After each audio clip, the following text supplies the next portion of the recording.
If you were to describe the trafficking to people who have no idea what you're talking about, what does human trafficking mean? I'll just tell you what happened to me, and that's it.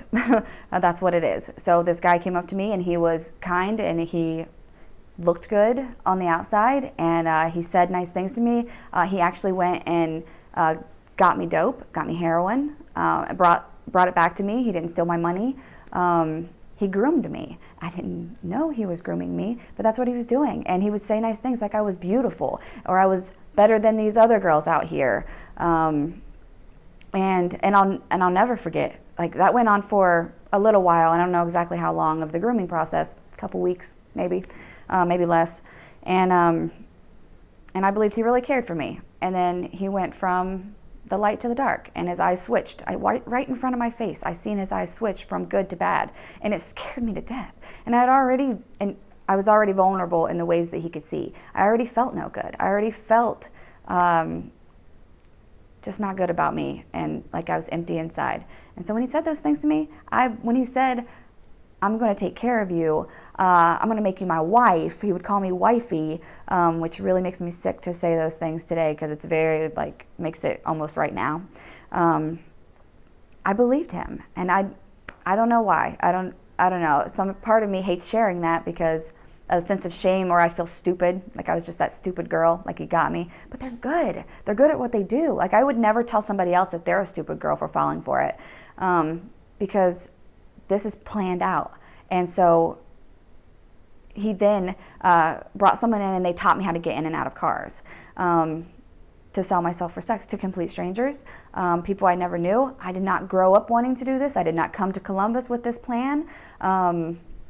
And it just got worse from there. So then it became the sun goes up and the sun goes down, and you don't get to stop working until this amount's done. These hours, this is the best hours. Get out there, no matter how hungry you are, no matter how tired you are, no matter where you're at in your life, get out there, go, get out there. And like would make me go out there. And if I didn't bring back a certain amount of money, he would beat me, like light me up, usually open-handed smacks across my face. And he did this to control me, not necessarily to punish me for not bringing back the right amount of money. I believe it's just because he knows that he has to keep a thumb on me. He has to keep me doing what he wants me to do, to bring back what he wants me to bring back, and to make sure other people know he's serious. Do what he says. And it's sick. It's so sick. And that went on forever. He locked me in a house, hit me with a hammer, had some woman trafficker next to him with a gun. Like, what was I going to do? Wish I wasn't alive. Wish I wasn't there. I don't want to be alive. I was mad at everything in my world at that point in time. And I fully believed I did it to myself. Where am I going to go? Go to the cops? Nobody even knew about this yet. Like, nothing to where awareness was real. Like, I never heard of it. And the cops are just going to arrest me because I was doing things that were arrestable. So what am I going to do? Is it the classic, when people think of a pimp type situation, is that what human trafficking, when it comes to prostitution in that respect, is that what it looks like? I think it can. In my particular experience, it did not look like that. It wasn't the big hats and the canes and the flashy cars. Actually, they're like very smart businessmen. My second trafficker, he wore business suits, and he had a nice car. He had a house, he had a wife and 2 kids, and owned houses in Columbus and would rent them out. So, like, he's not stupid. He's not some thug, from the ghetto or whatever, but, like, he knew what he was doing. He's a businessman, and this is where he could see the most profit, so that's what he acted on. So sometimes it's not what we think, and that makes it real hard having gone through that, because then I think, well, you could be that, or this person could be that. People watching this probably are that, so just makes it unsafe, makes my world unsafe. Do you believe you were used as a tool in a business enterprise to make somebody a lot of money? Oh yeah, absolutely. And I absolutely with the money piece, but I think there's another sick, twisted part to it, and that's the control, the demand, that piece that is doing something for them, because there's other ways to make a lot of money, even selling drugs. Not that that's okay or whatever, but they are choosing to use people to do this. And I know part of it is you can reuse a person. Drugs, once you sell them, they're gone. You reuse a person over and over and over again for as many years as it takes, and then they take the fall if somebody gets caught. So I get, like, the business behind it, I understand. Never okay in any way. So yes, I was absolutely a tool. I definitely wasn't I never had a name. I was just a number. I was just a number. I had people that wanted me to lie about my age, wanted me to be younger. And I was pretty young out there. I wasn't a minor, but I was still fairly young. I looked younger than what I actually was, and they wanted me to say that I was younger than I was.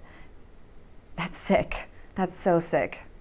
People may look at this and say, you know, why not walk away? Why not find help, call the cops? A lot of people may look at this and question that. Is they may not understand how someone could be, I guess, enslaved, for lack of a better term, into this lifestyle when at any point the public perception is you could have walked away. I get the perception. I get why people say that. The reason I don't walk away is because, for one, I'm scared to death.